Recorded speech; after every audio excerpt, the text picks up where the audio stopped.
ऐसी धमकियां दे रहे हैं और जो हमला जम्मू में भी हुआ है उस पे क्या कहेंगे? किसी के माई के लाल में हिम्मत नहीं है राम मंदिर को हाथ लगा दे। माई के लाल में हिम्मत नहीं है राम मंदिर को हाथ लगाना और राम मंदिर को बम जो धमकी देना, ये बच्चों का खेल थोड़ी है।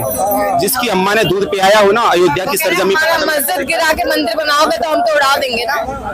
भाई किसने बोला है? भाई साहब ये बयान आए हैं उनकी तरफ से, वायरल हुई है उनकी ऑडियो वायरल हुई है। भाई साहब अच्छा, नबी रजा नाम है मेरा। नबी राजा जी है, इसे कहते हैं हमारे देश का सच्चा मुसलमान, इसे कहते हैं हमारे देश का सॉरी हम इसे कहते हैं हमारे देश का सच्चा मुसलमान और देश का सच्चा नागरिक। कि तुम चाहे जितना जोर लगा लो बाल भी नहीं बांका कर पाओगे। और जिस दिन घूम गई हम हिंदुस्तानियों की खोपड़ी, छुपने की जगह नहीं पाओगे, छुपने की जगह नहीं पाओगे। हमारे धैर्य को तुम हमारी कमजोरी मत समझो, हमारे धैर्य को तुम हमारी कमजोरी मत समझो। और कुछ चंद जिहादियों के बल पे हथियार लोगे कश्मीर या अटैक करोगे अयोध्या में, ऐसा तुम सपने में भी मत समझो, ऐसा तुम सपने में भी मत समझो। तुम्हारे यहाँ आतंकवाद पलता है, हमारे यहाँ बच्चे से बूढ़े तक राष्ट्रवाद पलता है और तुम्हारे यहाँ तोप से बारूद निकलता है। हमारे यहाँ हर जवान का सीना आग उगलता है, आग उगलता है। हम वो नहीं जो भीख मांग कर जीते हैं, हम वो नहीं जो भीख मांग कर जीते हैं, हम तो वो हैं जो अपने पौरुष के बल पर दुनिया में अपना परचम लहराते हैं, अपना परचम लहराते हैं। बहुत स्वागत है आपका सच्ची खबर में। मैं हूँ आपके साथ खुशी राणा। आज हम बात करना चाहेंगे कवि जी राम मंदिर के मुद्दे पर। आपको मालूम होगा राम मंदिर को बम से उड़ाने की धमकी दी गई है जैश ए मोहम्मद द्वारा, ठीक है। ये इसकी वजह से यूपी में हाई अलर्ट है, तो क्या कहेंगे? देखिए, चुनाव खत्म हो गया, सरकारें बन गई। चुनाव के समय पाकिस्तान ने कहा कि मोदी राज नहीं आना चाहिए, कांग्रेस की सरकार बननी चाहिए। राहुल गांधी बहुत अच्छे नेता हैं, उनको पीएम बनना चाहिए। मोदी जी जिस दिन शपथ ले रहे हैं उसी दिन जो है आतंकी हमले होते हैं वैष्णो मंदिर के यात्रियों पे। आज ये धमकियां आ रही हैं, तो ये कहीं ना कहीं एक प्रोपेगेंडा है। अब ये भारत जो है अपने आप में बहुत ही सक्षम हो चुका है, इतना आसान नहीं है। वो कांग्रेस की सरकार नहीं है कि आए दिन करोल बाग में बम फूट रहे हैं, नई दिल्ली रेलवे स्टेशन पे बम फूट रहे हैं। अब वो जमाना बदल गया। ये हमले तो अभी भी हो रहे हैं ना। मैंने कहा देखिए वो कहीं ना कहीं छुटपुट है, लेकिन देखिए अब कहीं ना कहीं भाई मैंने कहा ना किसी भी नागरिक का मुख्य रूप से दो तरह का दायित्व होता है, एक व्यक्तिगत दूसरा सामाजिक। व्यक्तिगत दायित्व में अपने परिवार की केयर भरण पोषण बच्चों को लेकर के, लेकिन सामाजिक दायित्व में समाज में कुछ गलत हो रहा है उसमें जो है उसका विरोध करना। या फिर मान लीजिए अब जैसे क्या है, कोई नागरिक कोई है जम्मू का, उसको 2000 रुपया दिया, घुसपैठी आ गए। कहीं ना कहीं सरकार चप्पी पे हर एक व्यक्ति के पीछे कहाँ पुलिस लगा के बैठेगी? हमारा भी दायित्व है, समझ रहे मेरी बात को। और कोई किसी ने लिख कर दिया, इंसान के पीछे पुलिस लगाने और आतंकवाद को कंट्रोल करने में क्या फर्क है? कंट्रोल हुआ है, ऐसा नहीं है, कंट्रोल हो रहा है। अब आएंगे सरकार नहीं है वो। अच्छा, ज्यादा से ज्यादा 6 महीने भी बहुत मानो कि 6 महीने चल जाए तो बहुत मानो। और जम्मू में जो हमले हो रहे हैं उस पे क्या कहोगे? जम्मू में जो आतंकी हमले हो रहे हैं, केंद्र की सरकार किसकी है? नहीं, क्या हुआ? वो गलत हुआ सही हुआ? गलत हुआ है, उस पर क्या एक्शन लेना चाहिए? तो सजा चोर को उसको भी दीजिए। क्या करें? अरे जो सजा चोर को दी जाती है वो भी उन्हीं को दीजिए।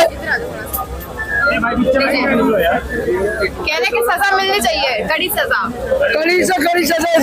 चाहिए उन्हें और मिलनी चाहिए। अच्छा, राम मंदिर को बम से उड़ाने की धमकी। एक सवाल इनसे जरा पूछिए, जो विपक्ष है, जो जिनकी पैरोकारी करते हैं, क्या विपक्ष को इस पे अपनी प्रतिक्रिया देनी चाहिए नहीं देनी चाहिए कि ये गलत हुआ और हम मोदी जी के साथ हैं? वो क्यों कहेगा? मोदी जी कहते हैं क्या घूम रहे हो? मुझे क्या करेगी विपक्ष पार्टी? मुझे लग रहा है मोदी जी कर रहे हैं, मुझे लगा वो कर रहे हैं ना। देखिए इनसे मोदी ऐसे हुए थोड़ा सा अध्यक्ष बोलते हैं। अच्छा, एक बात बताइए ना, सुनिए। अरे मेरी बात सुनिए, सवाल सुनिए। अमित शाह के लड़के को सुनिए तो क्रिकेट का बना दिया। अरे उसको छोड़िए, राम मंदिर को बम से उड़ाने की धमकी मिली है, जैश ए मोहम्मद ने दी है, क्या कहेंगे उस पे? भाई देखो मैं यही कहूँगा, जो कहा है उसे सजा दी जाए, जिनने भी कहा है। गलत हुआ कि नहीं हुआ? पहले से लीजिए। कुछ जैसे मोहम्मद को मैं बोलना चाहता हूँ कि अब वो भारत नहीं रहा और कुछ अपनी चंद पंक्तियों के माध्यम से बताना चाहता हूँ उसको कि उसको एक चेतावनी देना चाहता हूँ।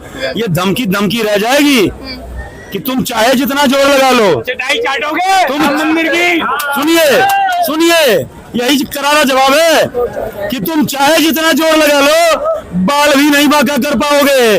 और जिस दिन घूम गई हम हिंदुस्तानियों की खोपड़ी, छुपने की जगह नहीं पाओगे, छुपने की जगह नहीं पाओगे। हमारे 1 मिनट, हमारी बात तो खत्म हो जाने दीजिए। 1 मिनट की बात है, थोड़ा डिस्टर्ब मत करो यार। 1 मिनट कोई नहीं, एक करके। हाँ,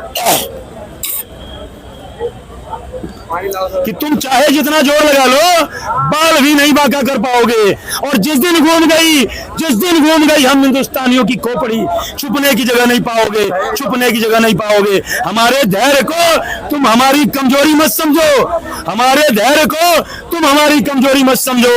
और कुछ चंद जिहादियों के बल पे हथियार लोगे कश्मीर या अटैक करोगे अयोध्या में, ऐसा तुम सपने में भी मत समझो, ऐसा तुम सपने में भी मत समझो। तुम्हारे यहाँ आतंकवाद पलता है, हमारे यहाँ बच्चे से बूढ़े तक राष्ट्रवाद पलता है। और तुम्हारे यहाँ तोप से बारूद निकलता है, हमारे यहाँ हर जवान का सीना आग उगलता है, आग उगलता है। हम वो नहीं जो भीख मांग कर जीते हैं, हम वो नहीं जो भीख मांग कर जीते हैं, हम तो वो हैं जो अपने पौरुष के बल पर दुनिया में अपना परचम लहराते हैं, अपना परचम लहराते हैं। याद करो वो दिन जिस दिन हमारे जवानों ने तुम्हारे जवानों का आत्मसमर्पण करवाया था 16 दिसंबर 1971, जब तुम्हारे 93,000 सैनिक हमारे देश के जवानों के सामने घुटने टेक दिए थे।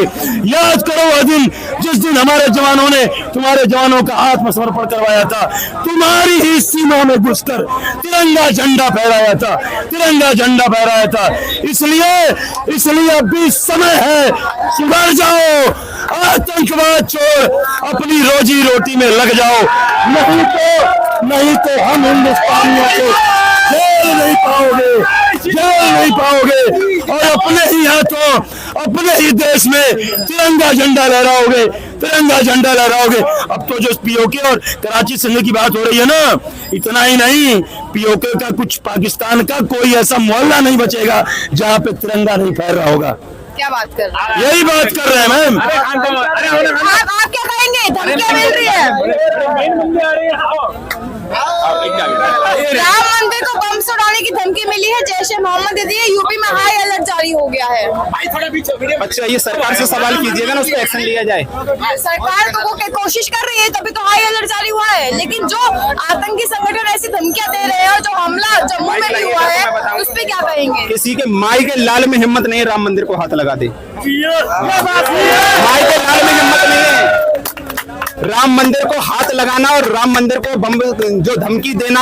ये बच्चों का खेल थोड़ी है। जिसकी अम्मा ने दूध पियाया हो ना अयोध्या की सरजमी पर, मस्जिद गिरा के मंदिर बनाओगे तो हम तो उड़ा देंगे ना। किसने बोला है? ये बयान आए हैं उनकी तरफ से, वायरल हुई उनकी ऑडियो वायरल हुई है। भाई साहब, नबी रजा नाम है मेरा, नबी राजा जी है।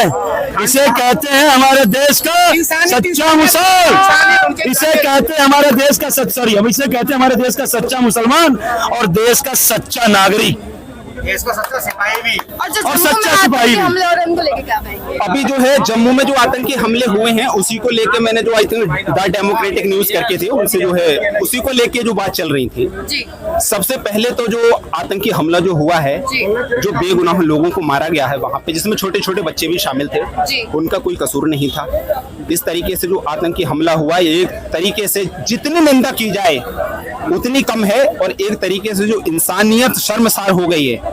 भारतीय जनता पार्टी यानी हमारी सरकार, हमारे माननीय प्रधानमंत्री नरेंद्र मोदी जी और हमारी सेना को एक ऑपरेशन सपाचट चलाना चाहिए और जो भी आतंकवादी हैं वहां पे उनके साथ वही सल्लूक, उससे भी ज्यादा बुरा सल्लूक करना चाहिए जो हमारे जो है श्रद्धालुओं के साथ। लेकिन अचानक से पाकिस्तान की इतनी हिम्मत बढ़ कैसे रही है? सोचने वाली बात ये लगती नहीं आपको? आतंकी संगठन है, पहले जम्मू में हमला करते हैं, फिर ऐसी धमकियां देते कि अयोध्या के राम मंदिर को बम से उड़ा देंगे। लगातार ये चीजें बढ़ती नजर आ रही है हमें जब से शपथ ग्रहण समारोह हुआ है। ये सिर्फ अपनी टीआरपी पाने के लिए है और कहीं ना कहीं ये, मुझे देखिए मैं आरोप नहीं लगा रहा हूं, लेकिन शक किसी पे किया जा सकता है। ये विपक्षियों का षड्यंत्र है। इससे ज्यादा और नहीं कह सकता। ध्यान भटकाने के लिए मोदी जी की सफलता से, किसी और बात से नहीं, मोदी जी की सफलता से ध्यान भटकाने के लिए मुद्दा, मतलब देश में अब जब सरकार बनी है तो देश में विकास की बात ना हो, देश में दंगों की बात हो। विपक्ष कह रहा है कि मोदी सरकार बड़े फैसले नहीं ले पाई क्योंकि बीजेपी की पूर्ण बहुमत नहीं है, एनडीए की पूर्ण बहुमत है। उस पे क्या कहेंगे? अब देखो, गठबंधन की सरकारें होती हैं तो सबकी सहमति से ही काम होता है। पूर्ण बहुमत जब अपने हाथ होता है तो सारे डिसीजन खुद लिए जा सकते हैं। और मंत्रालयों के बंटवारों पे क्या कहेंगे? चलिए आप कंप्लीट कीजिए फिर। हाँ जी, अब जो भी फैसला लिया जाएगा तो सबकी सहमति से ही लिया जाएगा। ऐसा तो नहीं है जैसे 4 लोग हम घर में हैं, सपोज दैट एज एग्जाम्पल 4 लोग घर में हैं और एक काम को हम करना चाहते हैं तो चारों की सहमति तो उस पर नहीं हो सकती। जो फाइनल अंतिम मोहर जो लगेगी, अंतिम मोहर के लिए सबकी सहमति चाहिए। तो मुझे ऐसा लगता है, जहां तक मेरा मानना, पॉइंट ऑफ व्यू जो मेरा है, उससे तो यही लगता है कि सारे फैसलों पे तो जो है अंतिम मोहर नहीं लगती। जी, और मंत्रालयों के बंटवारे पे क्या कहेंगे? कह रहे कि जो इच्छा थी नीतीश जी की और नायडू जी की, उसको मार के कुचल के सारे बड़े मंत्रालय, रक्षा मंत्रालय, वित्त मंत्रालय, सभी बीजेपी ने अपने बड़े नेताओं को दे दिया। उस पे एकदम क्या बहुत कहेंगे? सटीक जवाब दे रहा हूँ जी, ये लोग क्या कहते थे मैंडेट जब आया, सरकार नहीं बनी थी, कि नीतीश जी और नायडू के दबाव में ये सरकार बनाएंगे और जैसा वो चाहेंगे वैसा करेंगे। सॉरी, थोड़ा सा डिस्टेंस बना लो यार, सॉरी लग रहा है मैम। जैसा वो चाहेंगे उसी, मतलब उनके कहने पे ही चलेंगे। और बैसाखी का नाम भी दिया हाँ, जा रहा था। बैसाखी का नाम, और 6 महीने में सरकार गिर जाएगी। 6 महीने भी कम कह रहे हैं। अब मतलब बहुत जल्द सरकार गिर जाएगी। अब ये देखिए कि जब शपथ ग्रहण ले लिए, मंत्रिमंडल का विस्तार हो गया, बड़े ध्यान से सुनिएगा, यही तेजस्वी यादव कह रहे हैं कि मोदी जी ने नीतीश को झुंझुना थमा दिया। उन्होंने कहा बिहार वालों को, तो भाई उन्हीं के सांसद बिहार वाले उन्हीं के जीत के गए थे, तो उन्होंने कहा कि मतलब उनका, तेजस्वी यादव ने कहा कि मोदी जी ने नीतीश को झुंझुना थमा दिया। और संजय सिंह जो राज्यसभा सांसद हैं आम आदमी पार्टी के, उनका बयान है कि कम से कम नायडू जी, टीडीपी स्पीकर का पद तो ले ही ले। तो मतलब ये विपक्षी घटक दल ने खुद ये साबित, मतलब विपक्षी घटक दल ही है ना, मान लीजिए आम आदमी पार्टी की, विपक्षी घटक दल की बात कर रहा हूँ, एनडीए घटक दल की बात नहीं कर रहा हूँ। हाँ, इंडिया घटक दल की बात कर रहा हूँ कि जिसमें आम आदमी पार्टी के सांसद, राज्यसभा सांसद वही हिस्सा है ना।